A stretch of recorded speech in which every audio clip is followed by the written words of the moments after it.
Hello, this is DC Hammer. Welcome to the DC Hammer Show, where until the deep state took down my live streaming capability, we were doing live broadcasts Monday through Friday at 5 o'clock Eastern.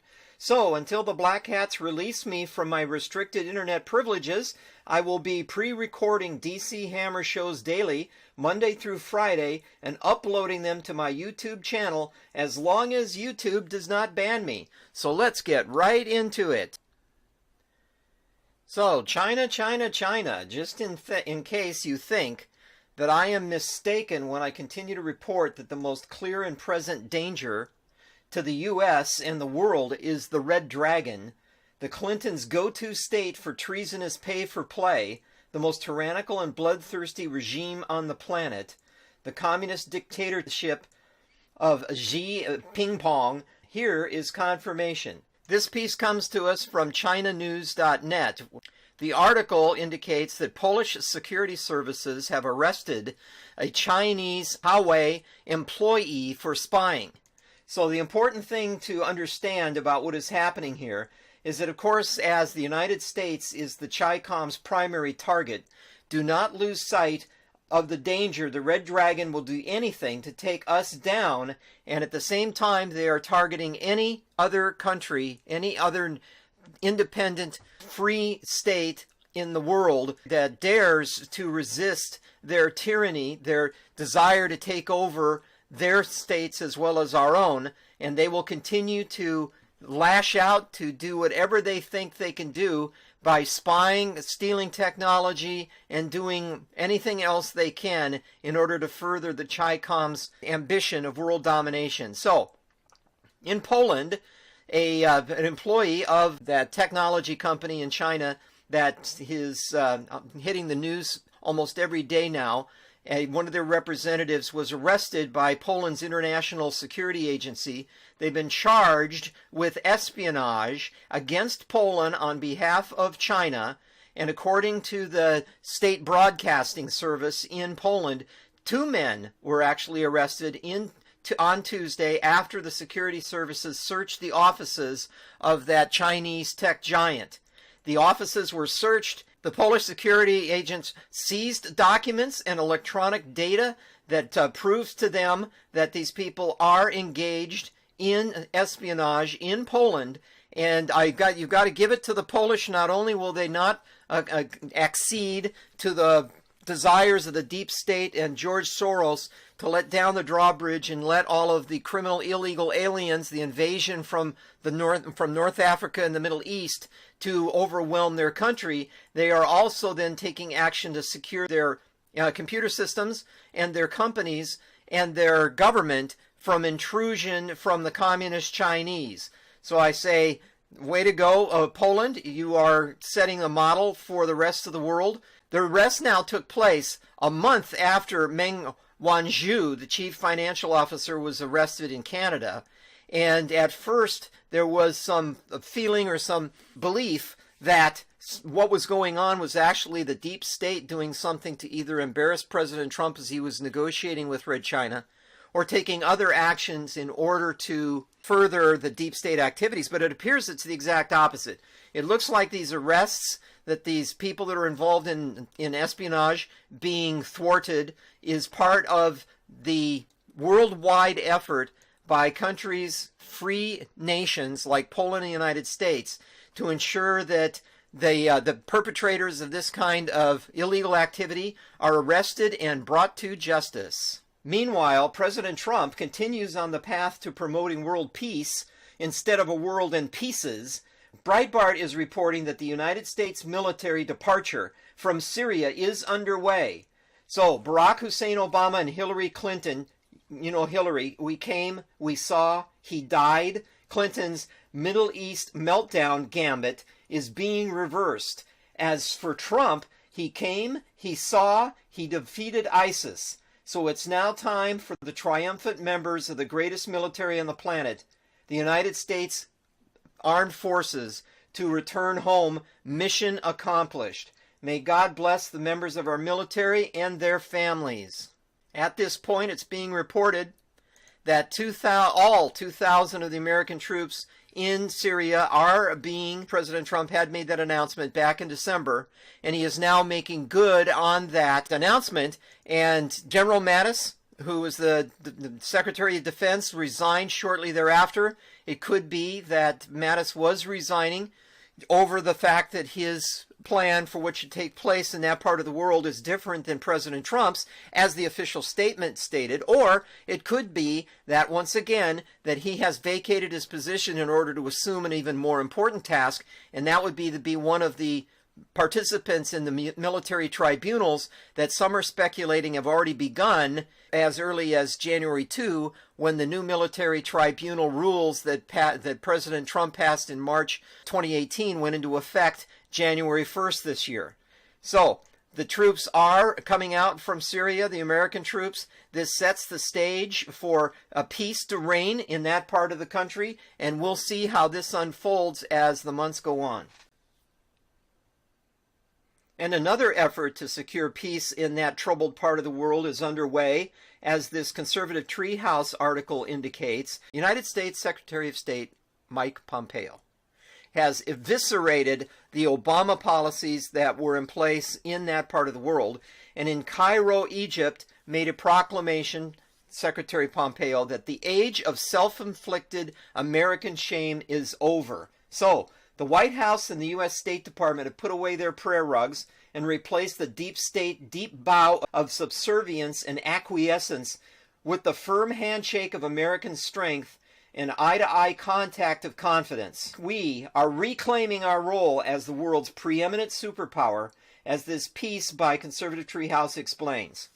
Secretary Pompeo has been on that trip to the Middle East and is now, again, as this article indicates, over in Egypt, and chose a venue, and that being the American University in Cairo, and made this statement to the press and to the nation and to the world that what was going on before in Egypt, the Muslim Brotherhood-led takeover of that state after the previous regime of Mubarak was overturned through a lot of intense activity by the deep state in the form of Hillary Clinton and Barack Obama, has now been reversed.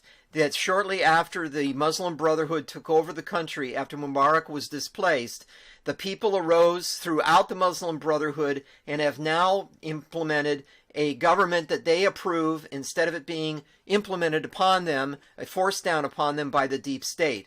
In addition to the political ramifications that are involved in this, the Secretary of State Pompeo also made visits to evangelical Christian sites of other religions in that area, in order to continue to reach out to all faiths and all peoples of the planet with a peaceful extension of the hand, rather than a one world government closed fist striking down on the table, proclaiming that the way things were going to be done were going to be according to the deep state's rules.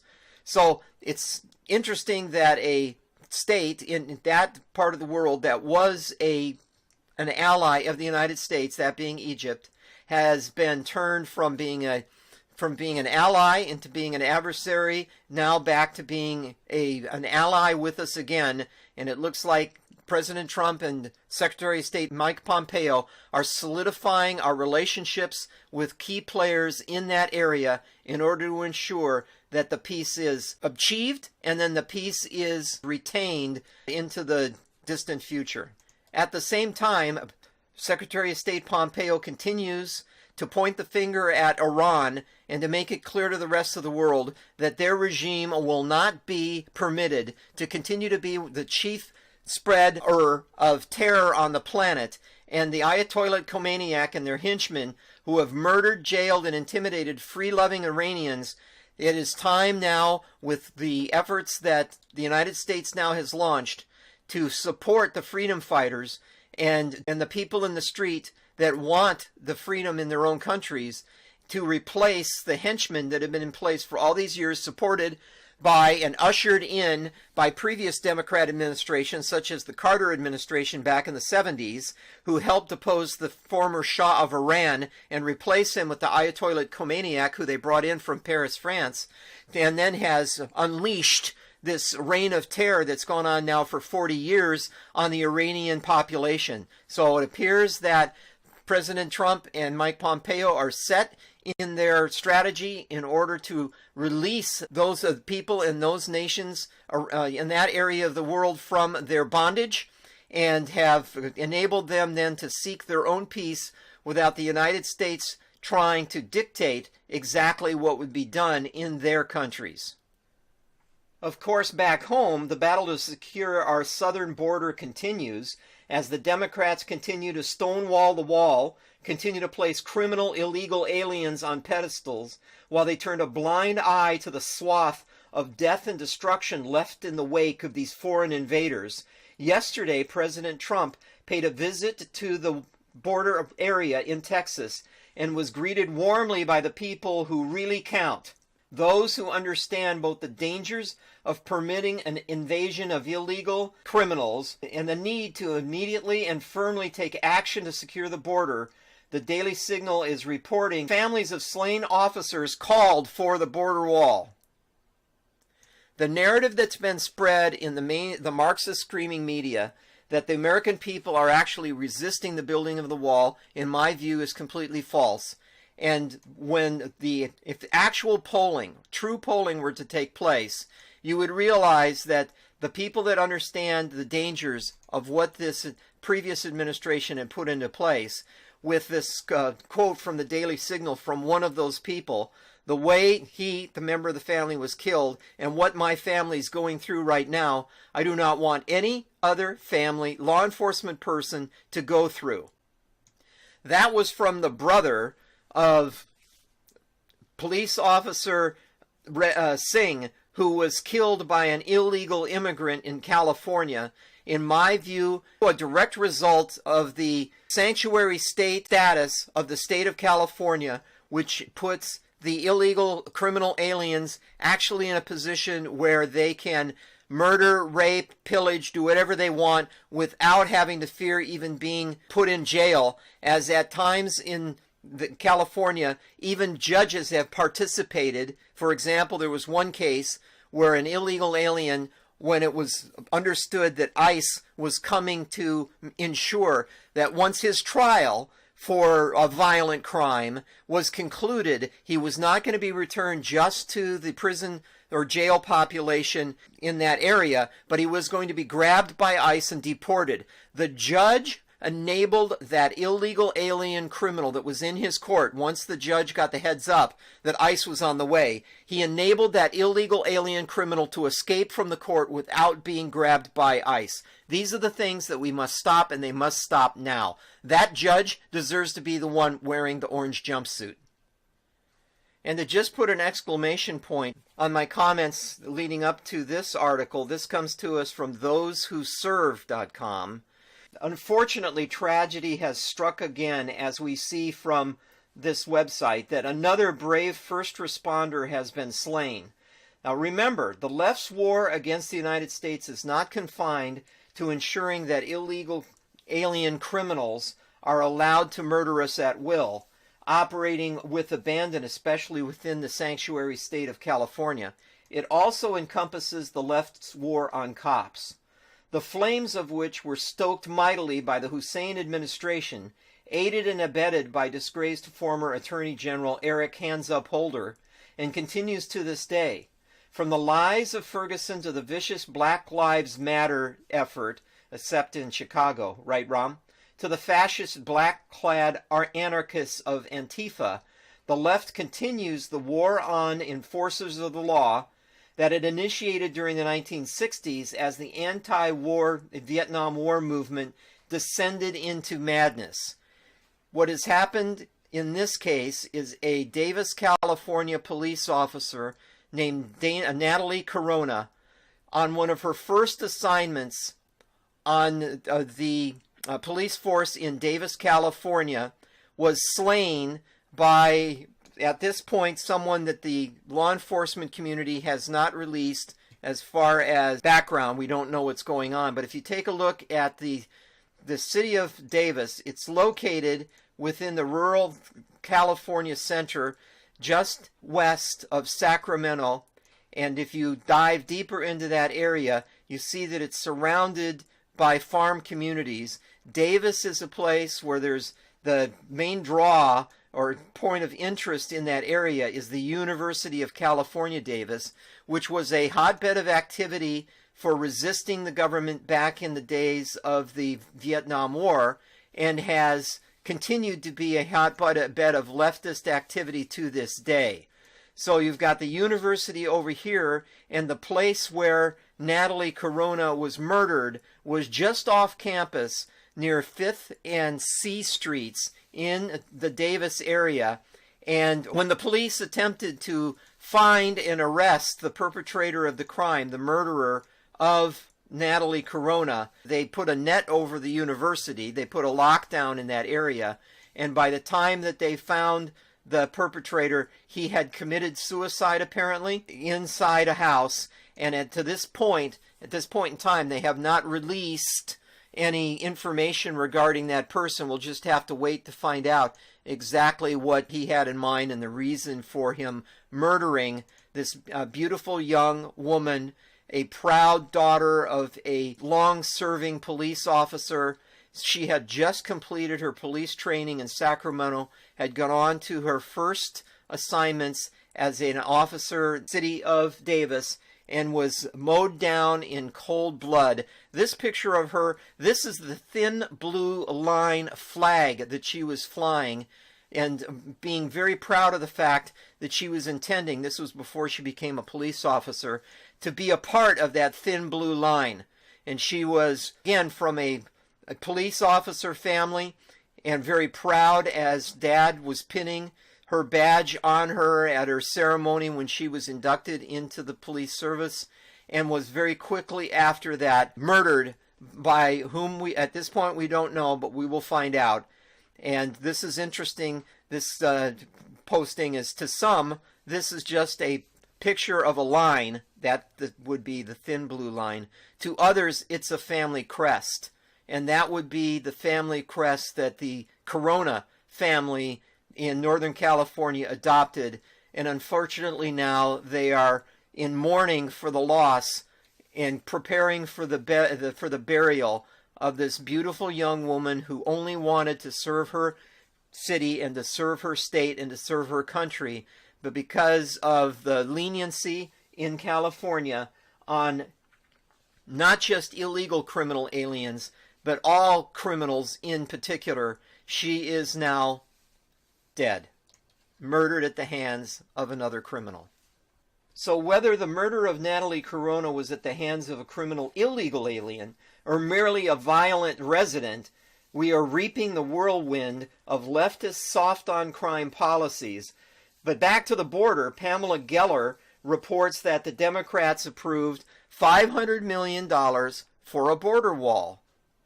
No, not our border wall, a border wall in the Middle East. And I had reported on this before, that there was funding in the budgets in previous years, the American budgets for previous years, to provide fundings for border walls for countries in foreign areas, such as a $500 million bequest that was made for the nation of Jordan by then President Barack Obama. So they were fully willing back then to spend hundreds of millions of American taxpayer dollars to help build walls for countries like Jordan and other places around the world, but are totally unwilling to provide the same kind of support using taxpayer dollars to secure America's own borders. The hypocrisy, the lunacy of this is beyond belief. Meanwhile, the deep state prevents the truth from being revealed regarding that made-up Trump-Russia collusion pollution, while hiding the real vast left-wing conspiracy of the Clinton crime family and associates, by continuing the imprisonment of Julian Assange in the Ecuadorian embassy in London. The Gateway Pundit shares that Julian Assange's living conditions are deteriorating, continuing to deteriorate, more akin to Stasi-area dissidents, and the Stasi were the East German Secret Service operatives that had worldwide condemnation for their tactics in rooting out people that did not agree with the totalitarian communist government at that time of Eastern Germany, and used tactics of kidnapping, torture, and other forceful persuasion whenever they had somebody in their hands that they did not like, or somebody that disagreed with the state. So there were visits that were taking place last year to people to visit Julian Assange in the Ecuadorian embassy. And if you were, according to people that have seen him lately, due to the isolation that he has been under, the inability for him to come out into the sun and actually breathe the fresh air, his physical condition is continuing to deteriorate to the point that many people are concerned about his ability to continue on, and they fear for his life. And I would say that when we talk about that Stasi-era persecution that took place and is taking place against Julian Assange, it's similar in treatment as that doled out to Dr. Jerome Corsi during his multiple sessions, 40 hours of mental torture, and the attempt to suborn perjury at the hands of the American Stasi, aka the Mueller team, probe. And although this person that visited Julian Assange at the Ecuadorian embassy was saying that he was trying to put on a happy face to act like he was comfortable in dealing with his circumstances, Julian Assange and this person that came there to meet him were ushered into a conference room and allowed some privacy for a while. And after that, it became obvious that he is, I want to be careful to not point the finger at the Ecuadorians and say how they are mistreating Julian Assange. But it's obvious that the kind of treatment that he's receiving to keep him there, and the perceived need on the part of the Ecuadorians to ensure that he is kept on a short leash, the offshoot of that is that he is, in all intents and purposes, a political prisoner. And so I say once again, free Julian Assange. And if they were to free Julian Assange, everybody would be able to ask the questions and drill down to the bottom of the issues. Everybody has wanted to question Julian Assange in further depth about what has happened regarding those Hillary Clinton emails. If he were to be released from his bondage, we would be able to ask the questions that I believe would quickly put an abrupt end to the Mueller witch hunt and enable us, or Inquisition as I more properly put it, and to put us in a position to actually then turn the tables on the real criminals like Hillary Clinton and her criminal family in order to find out and drill down to the bottom of the real attempts to use tactics in order to slant the 2016 presidential election in her favor, not in President Trump's favor. So yesterday we unleashed a bombshell in reporting that came from Tracy Beanz as she was uncovering the facts that William Barr, who has been nominated to take over the role of Attorney General for the United States, may actually be a deep state player if you take into account his ties to Rosie Rosenstein and Bob Mueller and the rest of that crew, his Barr's long-standing association with the people that are actually perpetrating this evil on Dr. Corsi and a variety of others, Papadopoulos, Carter Page, Paul Manafort, and General Flynn, and actually attends parties with members of the Rosenstein and Mueller family, and otherwise associates with them in a close fashion that would lead you to believe that he may be cut from the same cloth if that's the kind of company that he holds. But Tracy Beanz has dropped the beans again and drops another bombshell, this time talking about that within the report of the Office Inspector General, that would be Horowitz, that there's information that McCabe's leak to Barrett, of the person at the reporter at the Wall Street Journal, is damning in that it shows the correlation between former Attorney General Loretta Lynch, right after Eric Holder was Attorney General, and the New York field office of the FBI, McCabe, and the New York Police Department. So you've got, once again, you've got a citizen journalist in the form of Tracy Beanz, who is drilling down and doing the work that intrepid mainstream media reporters would have done in the past. But now that they have completely and totally lost their minds and have gone all in and doubled down for the leftists, politicians that they support, it takes people like Tracy Beanz and others to go through the information and to uncover what is actually going on.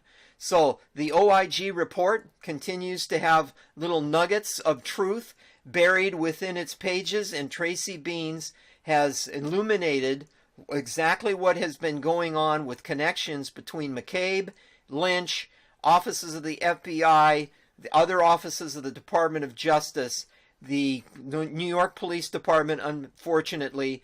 And I believe that even though this has been suppressed for all these months and years, this information, I believe now that it's coming to the light, and people like Tracy Beanz and others will not allow it to reside in the darkness anymore, and we will start to actually understand the depth to which this activity has plunged us from a nation of laws and equal justice under the law into the exact opposite. But it's time for that to be put on its right footing once again.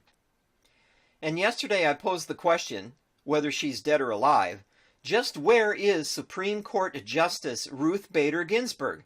Well, Q-Team educated the ignorant on January 6th with a recap of the horrific views of Ginsburg, positions that she takes on the child age, which she believed the age of consent should have been lowered to what she called below 11. Below 12? What is below 12? 11, 10, 9, 8?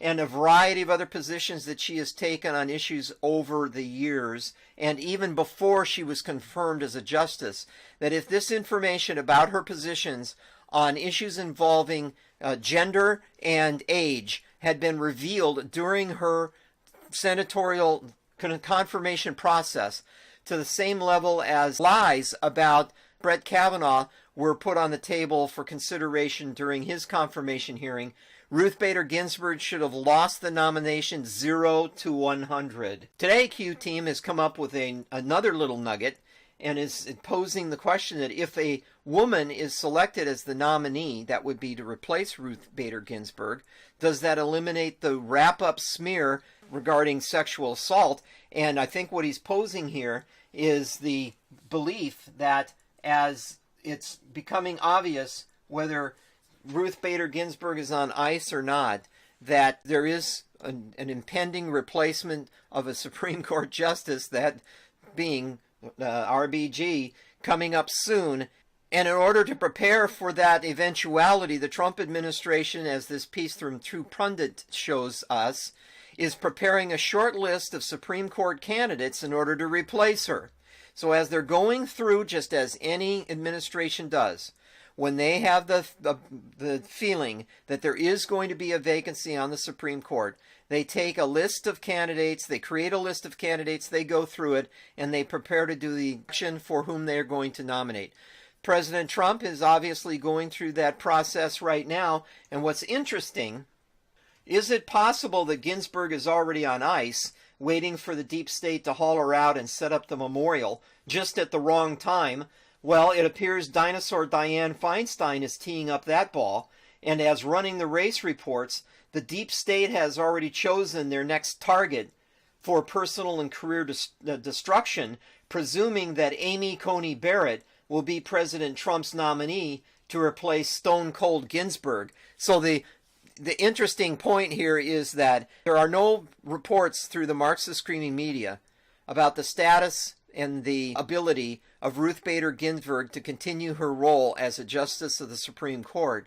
But already the left is preparing to ensure that when President Trump does come up with a nominee for that soon-to-be vacated position, that they are already going to have trashed whomever President Trump would put on the table as a candidate. And this could be a preemptive attack on Feinstein's part in order to try to poison the well with Amy Coney Barrett before she is even nominated. Perchance Dinosaur Dianne Feinstein is trying to do some kind of a mind meld on President Trump to convince him not to go down this path. I believe that Amy Coney Barrett will be an outstanding Supreme Court justice. She would be the right person to choose to replace RBG, but if it doesn't go in that direction, if he actually does nominate someone else, then hopefully it would be somebody of even better qualification and character than Amy Coney Barrett, but I think she'd be hard to beat. So, is the deep state's only option now to accelerate the drumbeat toward an unfounded and completely destructive impeachment attempt of President Trump now that plans A, B, C of the coup have failed? And to do so, the left will need more than Satan's help. They, according to WorldNet Daily, are pulling out all the stops, and even Colombian drug lords are now doing fundraising for that effort, the effort to impeach President Trump, and brazenly opening a GoFundMe account in order to get that done. So here you've got relatives of Pablo Escobar opening up an account on GoFundMe and trying to raise money in order to put that into some kind of a fund that would be used to impeach President Trump. And according to this article, they quickly raised over $10 million in order to support that effort before that page was shut down in just 10 hours. So it looks to me like people like George Soros, as soon as they found out what was going on with the Colombian drug kings, who are probably in daily contact with people within the DNC and the Soros network, they probably gave them the heads up, hey, we're getting ready to go live with the GoFundMe, so get out your checkbooks, here it comes. And obviously the people that may, if it wasn't connected to George Soros, it's people of the same ilk, and they got out those checkbooks and wrote some checks with a series of zeros behind the number that went on off the page. So here we go again with this kind of activity. And it's interesting that when someone on the right is attacked by the left, like Dr. Jerome Corsi, modest efforts are made in order to secure funding to pay for their legal defense, especially considering that what they are, in Dr. Corsi's case and the others, innocent, when on the other side of the table you end up with Andrew McCabe, who, when he's legitimately forced out of the FBI due to his nefarious deep state activities, a GoFundMe is set up and immediately tens of thousands, if not millions of dollars are thrown into that account in order to secure a bright future for someone that had such a great and disgraceful end. The irony is just unbelievable. So to the deep state operatives, our new world order governing overlords, the black hats everywhere, I say repent. Your time is running out. The hammer of justice is headed your way.